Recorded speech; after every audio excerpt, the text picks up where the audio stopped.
In the past year, we've viewed many new build properties, and to be honest with you, the quality overall is just not good, and we're not the only ones to have thought so. Take a look at these.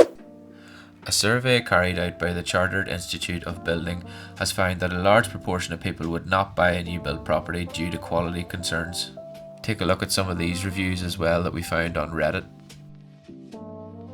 Hello everybody, welcome back to our channel. In this week's vlog we want to tell you about our experience with a new build property and the frustrating experience of snagging.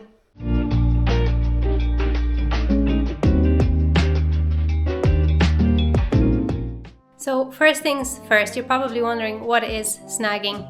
Yeah, so snagging is basically just the process of finding faults within your home. Now, you generally have a period of around 2 years to submit your snag list.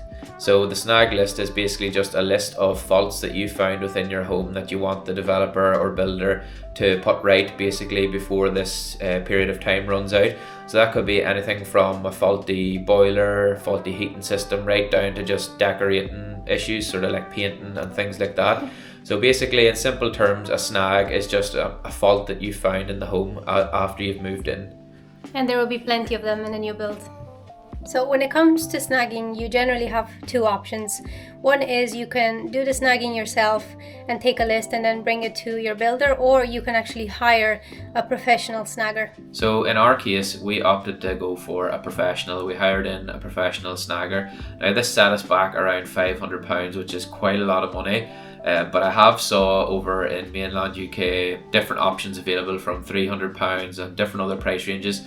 We decided to do this because although we have quite a keen eye ourselves, and I did see most of the snags before we moved in, or quite a few of them anyway, we felt it was better to hire a professional who knows the rules and regulations on building and sort of like everything to do with insulation, all that kind of stuff. We were able to see the cosmetic stuff, but he found a lot more things that we wouldn't have found ourselves. So ultimately it was for peace of mind, and I think, to be honest, it was £500 well spent, knowing that a professional has looked over the house and has listed down any faults that we can then go and get them corrected. As you can see from our thumbnail, our snagger found 110 snags. So let's show you what some of the snags were. One of the most major snags that we found was that our shower was actually leaking. Well, both showers were leaking, and we discovered this firsthand when we actually moved into the house, because very soon there was a trickle of water running down the wall beside our stairs and coming from underneath the ensuite in the master bedroom. So I'll just show you the problem and then also the damage that it's done to the roof if it'll pick it up. So quickly here you can see that the silicone here in the shower has been freshly redone. There was actually no silicone there whenever we moved in. So it just means that basically where tiles meet at a 90-degree angle, there should be silicone always, because it's prone to cracking, and when it cracks the water will seep through, and this will then make its way down through your ceiling under the shower tray. So I'll just show you downstairs here now where the actual water from our ensuite has leaked down in through the roof. So as you can see here, there's a sort of dirty water stain on the ceiling just above the bottom of our stairs, and that actually corresponds right here with where the shower tray is in the ensuite of the master bedroom. And you can see here up close there's a bit of a crack there in the plaster, and that meant that the water basically just ran the whole way down here and right down the wall to the bottom of the stairs like that. Now, it wasn't a massive big drip, but it was a constant small trickle coming down the paint, and obviously that's not a good thing. So very often in new builds you will find that a lot of the fittings aren't really fit properly sometimes. Like for example, this induction hob, as you can see, moves. So it was put in but it wasn't fixed in, so there should be something to seal it in at the sides. So that's something that the snagger picked up on as well, something we also picked up on very early. Yeah, you can actually lift this hob completely out, but we're not going to do that obviously because it could damage it. But the snagger showed us you could actually lift this hob completely out. It should be siliconed round or some sort of a bonding agent used to seal it and stick it into the the worktop, but hasn't been done. Another one of the snags that was prevalent throughout the house is bad plastering, and you'll only really notice this when you shine light on the wall and you see shadow throughout the day, maybe when there's different levels of light coming through your windows, or at night time when you've got a lamp on, for example, you'll start to see all the waves, kind of like the ocean, on your walls. And this is one of the worst places downstairs, right beside our downstairs bathroom. I'll just show you here now. So here you can see the shadows here and how humpy and bumpy this wall actually is. I'll try and come out just to give you an idea. It's very difficult to pick it up on the camera, but you know, it is woeful, to be quite honest. And that's what I'm saying, you know, it would scare you, to be honest, when you turn your lamp on in your new build house at night time in your bedroom and you start to see all the divots and hollows and bad bits of plastering. I know this is common in a lot of houses, but still it's not ideal, and you don't expect to see it in a new build property either. Also, I'll just quickly show you while we are on the topic of bad finishes. As you can see here, even like the door frames and all are just really badly finished and really poorly painted. The doors themselves, you know, have a lot of bad painting, bad paint work in general. So yeah, just not a great job done overall in terms of decorating. Another thing that is important to check for is that areas that wouldn't be so visible when you first come in, to make sure that those are plastered as well. Like for example, we have a stove, and I'll just show you here. So this is our stove. And up above, as you can see, it's also plastered. But when we first came to view the house, this wasn't plastered, and so we had to request that it would be. And still, the job is not 100% great in my opinion. It's a little bit lumpy and bumpy, but it was even worse. Couldn't you actually see the grid when we came in? You could see the steel mesh that was put on the corners. You could actually see it hanging down, so it looked really tatty and just. Yeah, the builders wouldn't be happy to live in that themselves, so I don't know why that they left our house like that, but yeah, it wasn't good. Yeah, so look out for that, because sometimes there's things that you might not pick up straight away.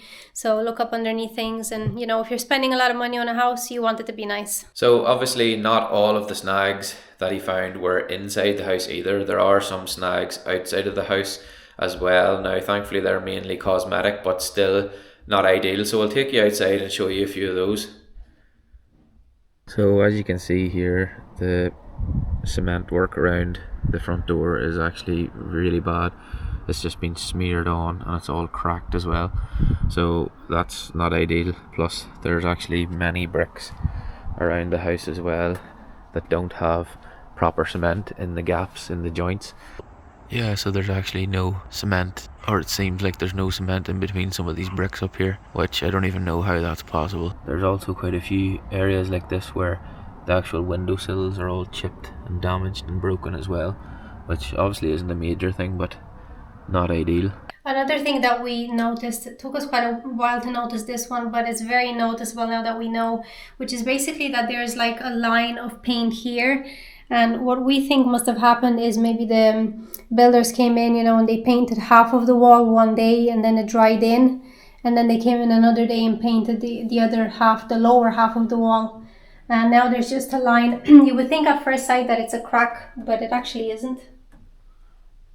Yeah, and it actually seems to run the whole way across the wall, you know, and there's lines at multiple different layers. I can't really show you with this camera, but there's actually a line here, and then further down the stairs, roughly, you know, down around here, there's another line going straight across the wall. So it's not just like a tiny little area, it also continues on into the bathroom as well. I can show you in here too. Even on this wall here is the same issue, and it looks like it's paint because you can actually pick it off with your finger. You can actually pick that off. So yeah, another strange thing that we found in the house. That was just a few of the things we wanted to show you quickly as examples of the snags that we ourselves probably could have found and that the snagger pulled up as well. But there's also other snags that we definitely wouldn't have found, and here's where the value of hiring the professional snagger comes in. So we'll just give you a quick look at our snag report and show you what I'm talking about.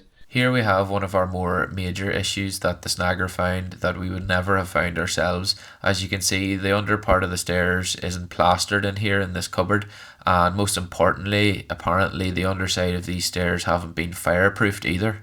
So another issue that was found as well upstairs is in our walk-in wardrobe. It seems like they decided to practice boring holes through the wall, and they made a poor repair job, just sort of basically plugged the holes again and plastered over them. Here we have in the roof, you can see one of the ducts going through the roof. I think it's some sort of vent, hasn't been fixed in manually, and also there's missing insulation in the attic, and insulation as well that's all bunched up in certain areas and not evenly dispersed throughout the attic to provide proper insulation. You can also see in certain areas here as well there are missing noggins, which are little pieces of timber that go between the joints. Finally, these are some of the comments the snagger has left on the overall quality of the build, and as you can see, it's mainly all relating to cosmetic issues, thankfully.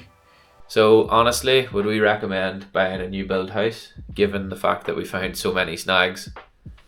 Yeah, I think so. I think when we first came to the house, I was kind of worried that these were a big deal, and I kind of was thinking that if that's what we can see, what can't you see, you know? And then I thought it was just a bad sign, you know, if what you can see is not so good, then, you know, what else is wrong and what else have they maybe taken shortcuts on. But then I think as we got in the house, I started to see that these are things that are small that can be fixed. So I think it's all right, you know, because it depends as well on the kind of developers that you have and whether you can, you know, speak to them. And I definitely think that having a snagging report puts extra pressure on the developers, because they know that you know your rights, they know that the snaggers know the regulations. So that has definitely helped. But overall, I think, yeah, I still would buy a new build. But it's important to be wary of these things, because if you're not, then you're not going to mention them on time. And if you don't mention them on time, then they won't ever really be repaired. So yeah, I think overall I would agree. I think I wouldn't have a hesitation buying a new build house. We were scared at the start because it was all new to us, and obviously we hadn't even bought a house before, never mind a new build house. We'd heard all these horror stories of people having walls that were like completely leaning over, and you know, watching some of the new build snagging videos on YouTube certainly doesn't help. But they are important. They do highlight how bad some developers really are. Thankfully ours wasn't too bad. Yes, as you'll have seen, there were a few things that we picked up, but overall it's a pretty good house and we're very happy with it. And a lot of the things, as Ramona has said, are minor cosmetic things that can be rectified, and they're not the end of the world. It would be different if you had really major issues and the house was, you know, not built right at all. yeah, I think as well to keep in mind is that generally the standard has dropped, because we found when we were watching other people that bought new builds, whether it was mainland UK or Northern Ireland, everybody would seem to complain about the same things. Like, for example, everybody's complaining about their gardens having big boulders in them once they go to, you know, like do up the grass nicely. And then various things, you know, that the walls are maybe not plastered right. We've seen other people complain about that. So it just, you know, if you hold off and say, I'm not going to buy a house until it's the perfect house, or I'm not going to buy a house unless it's this specific developer, then I think you're going to be paying more. But it is quite normal nowadays, because as I say, the standard has dropped, that you'll see that houses are not as good as maybe they once were in the 90s or even early 2000s. Yeah, I would say if you're going to snag the house yourself, you just need to be very, very, very careful, and you need to really check the house over. I personally think if you can afford it, it's more than worth the money, you know, to go ahead and get a professional snagger in, because as I've said already, he found stuff that we would have never found that are quite important things to be fixed, especially in terms of like the insulation and stuff like that. You want to make sure that when you're buying maybe a house with an EPC rating of B, you want it to actually be performing properly, and that your house is insulated correctly and the loft is insulated correctly. So I think if you can afford it, it is worthwhile getting in a professional. But if not, I would certainly go through the house with a fine-tooth comb and, you know, do a lot of research on things you need to be checking. And, you know, even if you have parents, brothers, sisters, uncles, aunts that are tradespeople, maybe even ask them to have a look for you as well.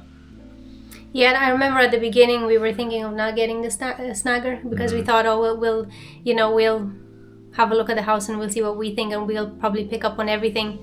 But now in hindsight, it was definitely a good idea. Yeah, and let's be honest too, like £500 for us even is a lot of money. You know, we're not on huge wages, you know, we're probably like the most of you, we work pretty regular jobs. So it was a lot of money to hand over for someone to walk around your house with a clipboard. But as I say, it was definitely worth it in the end up. So let us know in the comments if you have had a similar experience to us, or maybe you've had a worse experience, or maybe a better experience. And just drop a comment down below, and don't forget to like and subscribe if you did enjoy the video, and we'll see you again next week for another one. Yep, see you next time.